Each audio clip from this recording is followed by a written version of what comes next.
Selamat sore, Bu Ovi, juga teman-teman saya sekalian. Kami di sini sebagai dari kelompok dari Konghucu, dan saya sebagai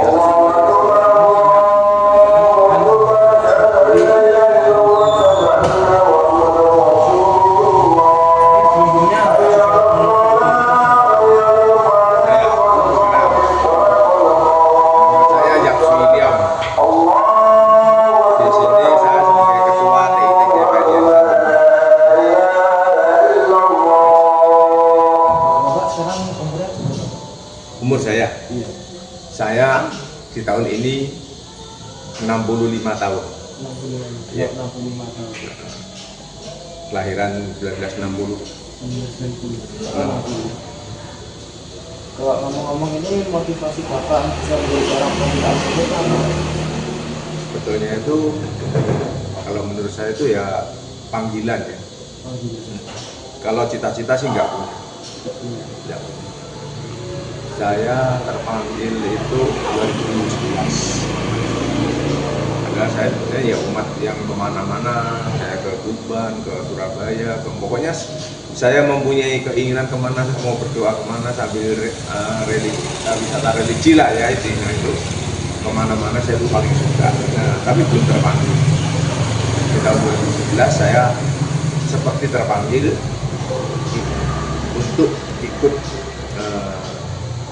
bergabung mengurus TITD Barisan ini. Awal-awalnya saya sebagai humas ya untuk melayani masyarakat yang membutuhkan, dan lama saya diangkat menjadi wakil ketua.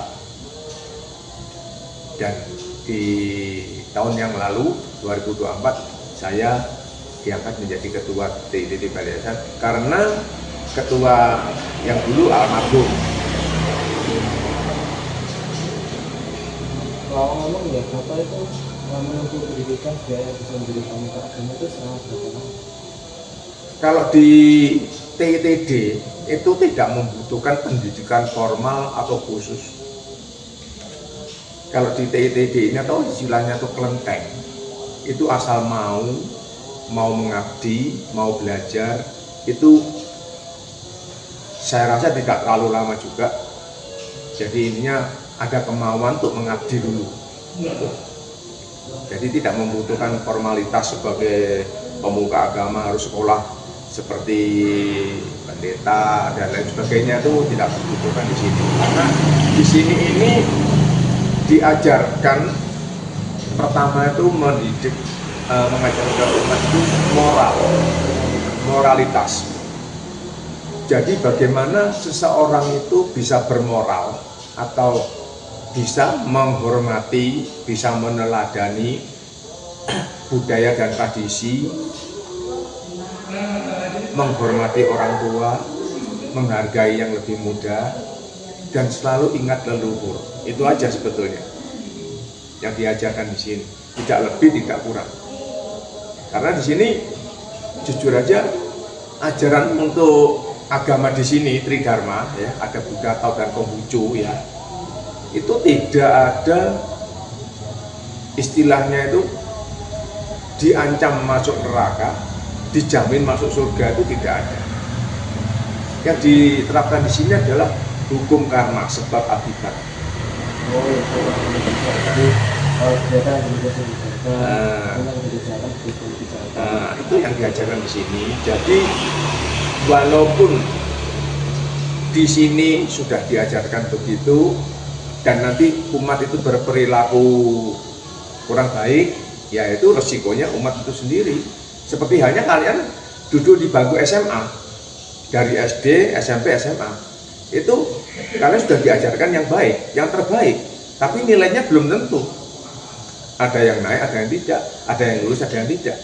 Nah itu tergantung oknumnya, person to person. Jadi nggak bisa, nanti kalau udah diajarkan seperti ini, kamu yakin pasti perilakumu baik. Enggak juga, belum tentu. Sama dengan orang sekolah gitu. Diajarkan yang terbaik, perilakunya belum tentu baik. Diajarkan sekolah yang baik, itu pun juga belum tentu nanti menjadi murid yang baik. belum tentu. Betul nggak? Nah, jadi di sini yang diutamakan itu adalah menunjukkan moral. Yang pertama. Jadi kalau kita memang sudah optimal memberi didikan atau memberi masukan atau secara gampangnya tuh ceramah agamanya sekalipun, tapi si person tadi itu tidak menerima dengan bagus atau cuma dianggap ya itu ya itu resikonya dia. Jadi kita nggak bisa sebagai pemuka atau pemberi masukan atau pembelajaran kamu harus jadi begini, itu nggak bisa. Karena sekarang contohnya kan banyak juga di agama A, B, C, dan D sampai ke 6 agama pun lah sekarang yang diakui. Saya rasa tuh nggak optimal juga sih, tergantung dari manusianya tadi. Karena sebagai pemain dasar sendiri manusia itu yang melakukan. Karena kenapa saya kok bisa bilang begini? Semakin seseorang didoktrin, semakin diberi pelajaran yang istilahnya itu lebih daripada yang biasa ya, itu dia cenderung semakin pasif. Pasif dalam artian pasif itu maksudnya tuh untuk yang akomodasi yang di luar dia nggak akan ambil, walaupun itu baik, dia pasif yang di situ aja. Seperti kata dalam tempurung akhirnya. Oh iya benar. Dia tidak ketahui luar. Dia menggeluti itu aja, yang di umek-umek itu aja. Akhirnya dia tidak tahu yang di luar seperti apa. Nah, karena menurut saya kalau di sini ya, kalau di sini ini ajarannya itu fleksibel. Diajarkan Tridharma, Buddha, Tao, dan Konghucu. Kalian juga boleh mendengarkan agama lain. Disilakan untuk kamu udah kenapa enggak itu. Oh lihat agama A, oh agama B, oh didengerin. Nah ternyata oh aku sudah melakukan yang terbaik, contohnya gitu. Nah ini kita sudah bisa melihat di luar gitu. Karena seperti contohnya susu aja ya, ini susu sendiri sebagai sebelum jadi ketua ya, sebelum itu dulu susu itu suka sekali mendengarkan ceramah dari agama A sampai Z. Maksudnya itu Muslim, Kristen dan sebagainya ya. Setiap dulu masih ada TV yang nyiarin kayak gitu-gitu ya. Itu susu paling suka mendengarkan ceramahnya agama lain. Untuk parameternya susu sendiri, untuk membuat perbandingan, aku sudah betul apa belum? Gitu.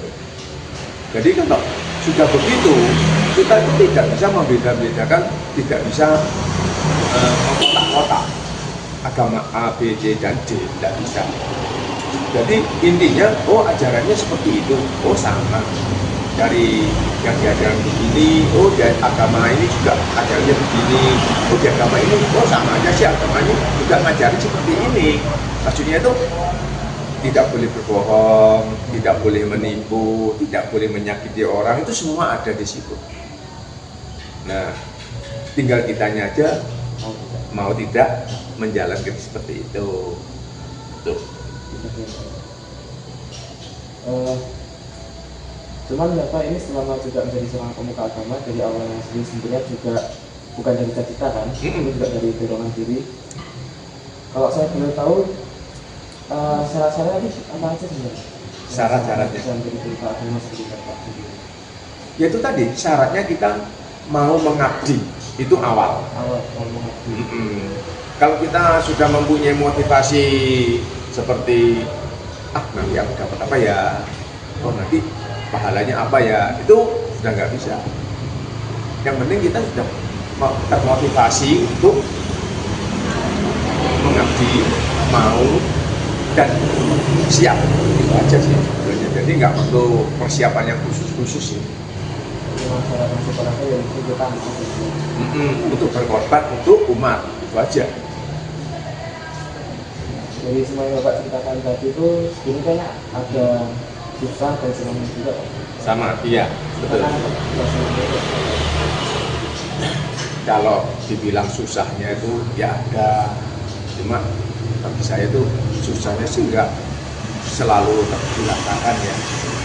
Contohnya susahnya tuh gini, pas ada kedatangan tamu, pas ada kedatangan umat dari agama lain, oh ada kunjungan dari mana, nah kebetulan pengurusnya pas di hari itu ada yang banyak berhalangan, itu susahnya. Dibilang susah sih susah, enggak sebetulnya enggak juga sih, cuma biasanya kan kita datang ke sini beberapa pengurus ya minimal 5 sampai 7. Nah ternyata banyak yang berhalangan hadir, nah tinggal 2, nah, kayak gitu, itu susah. Kok susahnya di gini sebetulnya, kira nggak ada pengurusnya ya. Nah sebenarnya kalau kita ambil positive thinking, ya nggak apa-apa lah walaupun cuma 1 kan gitu. Nah yang penting kita sudah melayani seperti kayak begitulah. Kalau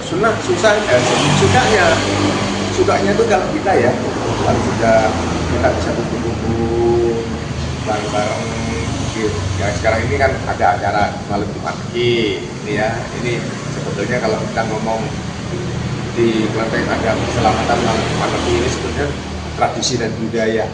budaya dari keluarga. Bukan, mana Tionghoa ada Jumat manis, nggak ada kan? Dari orang lokal, kearifan lokal. Oh, berarti memang biasanya interaksi ya? Iya. Interaksi sama Jadi kebetulan agama Konghucu, Buddha dan Tao ini tidak kaku bisa menerima ajaran tradisi dan budaya itu. Jadi sukanya di situ, kita bisa kumpul-kumpul, kita tidur ya, yang penting yang diobrolkan ini apa yang kita punya pengalaman di luar, di sini di ngomongin gitu. Itu sukanya. Kalau Bapak punya pesan nggak untuk kita generasi SMA ini yang kita sosial? Kalau saya boleh berpesan ya, karena di ajaran kami ini adalah ajaran Tridharma dan mengajarkan tentang moral, saya berpesan anak-anak muda kelak bisa mengikuti ajaran di Tridharma ini, tapi bukan masalah ajaran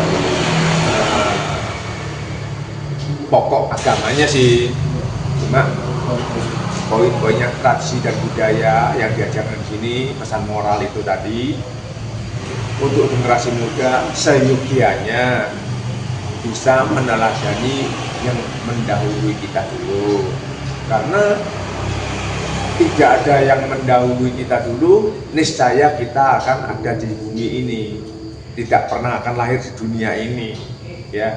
Jadi di sini ajarannya itu hormati yang tua, ya, hormati yang tua, hargai yang muda, perkaranya yang muda itu harus dihargai. Satu tidak boleh lupa, harus selalu ingat leluhur, karena tanpa leluhur niscaya kita tidak akan pernah lahir di dunia ini, ya kan? Nah ini pesan moral untuk anak-anak generasi muda, ya.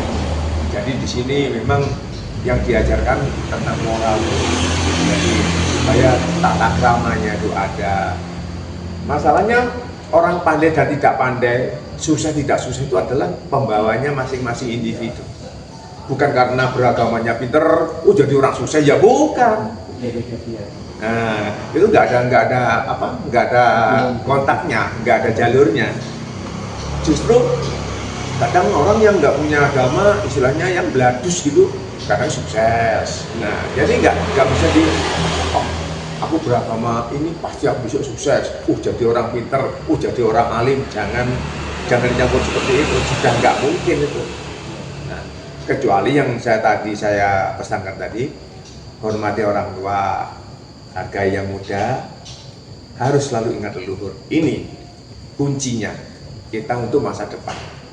Itu pasti nanti kalau sudah menerapkan dalam diri kita, walaupun kita agamanya apapun, kalau diterapkan yang 3 ini, niscaya kelak kita akan merasakan suatu kebahagiaan. Sekian juga dari wawancara kami. Jadi juga kami terima kasih atas kehadiran Bapak ya. Juga Ya kebetulan kok yang hari ini Iya. Teman-teman itu biasanya tuh juga ada acara ke Malang, nggak di sini sampai 2 hari.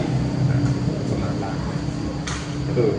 saya juga kami juga datang ke sini juga ada konfirmasi. Kemarin juga ada yang mau konfirmasi mau datang. Aku bilang kalau sore saya yang agak susah. Kalau kebetulan ada acara begini, memang ini suatu tugas, memang suatu harus datang, aku harus datang.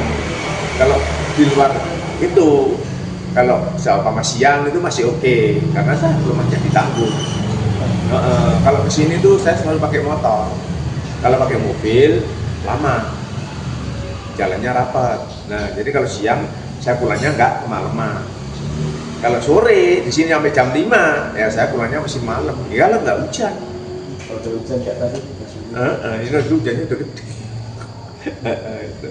ya, dan juga terima kasih atas Bapak. Sama-sama. Yang penting tolong pesan saya bisa disebar luas ke teman-teman yang lain.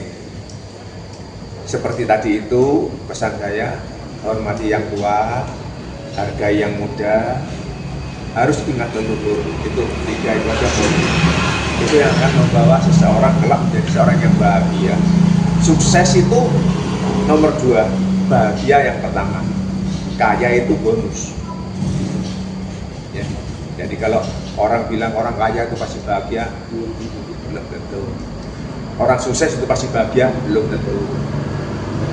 Kalau orang bahagia pasti punya sukses, punya kekayaan. Entah itu kekayaannya lahir batin atau kekayaannya yang sudah dinikmati sendiri, itu sudah kekayaan. Kesehatan yang pertama itu adalah kekayaan yang paling utama. Kalau sehat kita sehat. Nah, bisa menatap masa depan lebih banyak.